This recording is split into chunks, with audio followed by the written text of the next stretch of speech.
Menurut Prita Gozi, CEO dan financial planner, ada dua faktor utama dalam mempersiapkan tabungan pendidikan untuk anak. Faktor yang pertama adalah kenaikan biaya pendidikan bisa jadi lebih tinggi apabila dibandingkan dengan inflasi bahan kebutuhan pokok. Dan faktor kedua adalah kesalahan dalam memilih instrumen investasi nih untuk perencanaan dana pendidikan anak. Anak adalah tanggung jawab orang tua yang mana segala kebutuhannya perlu kita penuhi seperti biaya pendidikan tersebut ya. Gimana ya caranya mempersiapkan biaya pendidikan anak sesuai kemampuan finansial kita? Nah, pada video kali ini kami akan memberikan Bubu Baba beberapa tips berharga tentang persiapan menabung untuk pendidikan anak. Mulai dari tips yang pertama nih, jadi Bubu Baba perlu menentukan tujuan yang jelas. Bubu dan Baba perlu memperkirakan berapa biaya pendidikan untuk masuk ke sekolah yang dituju.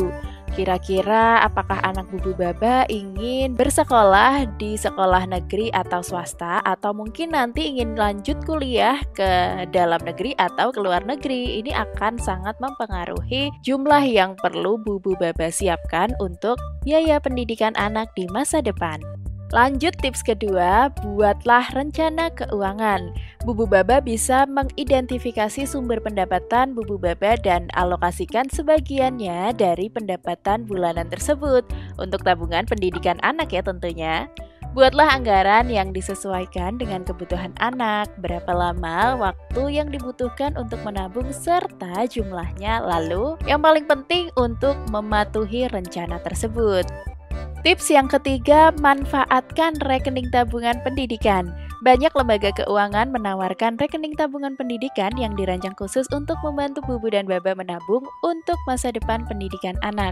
Rekening semacam ini seringkali memberikan suku bunga yang kompetitif dan insentif pajak yang dapat membantu uang Bubu Baba berkembang lebih cepat loh. Tips yang keempat, rencanakan investasi dengan bijak. Selain menabung, pertimbangkan juga nih untuk berinvestasi ya Bubu Baba. Karena investasi jangka pendek yang aman biasanya dapat berupa logam mulia karena dapat menjaga nilai tukar di masa mendatang. Sedangkan investasi jangka panjang contohnya investasi berupa pembelian surat berharga atau reksadana saham. Surat berharga bisa menjamin uang Bubu dan Baba tersimpan aman oleh negara. Sedangkan reksadana saham dapat membantu uang Bubu Baba berkembang sesuai dengan nilai inflasi yang terjadi di masa mendatang. Namun ingatlah bahwa investasi juga melibatkan resiko ya, jadi konsultasikan dulu dengan penasihat keuangan jika perlu.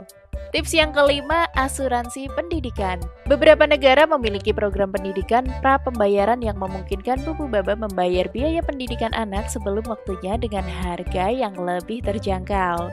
Ini dapat menjadi pilihan yang baik untuk mengamankan biaya pendidikan anak di masa depan. Pastikan Bubu dan Baba mempertimbangkan dulu ya asuransi atau agen resmi yang terpercaya, serta cari tahu secara mendetail tentang imbal hasil yang akan didapat.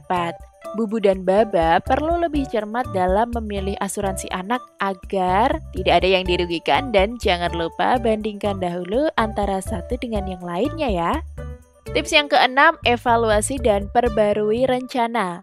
Terakhir, tetaplah mengikuti perkembangan dan evaluasi rencana keuangan Bubu Baba secara berkala.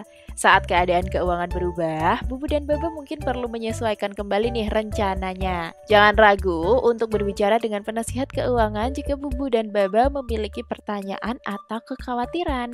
Ingatlah bahwa persiapan menabung untuk pendidikan anak adalah investasi dalam masa depan mereka.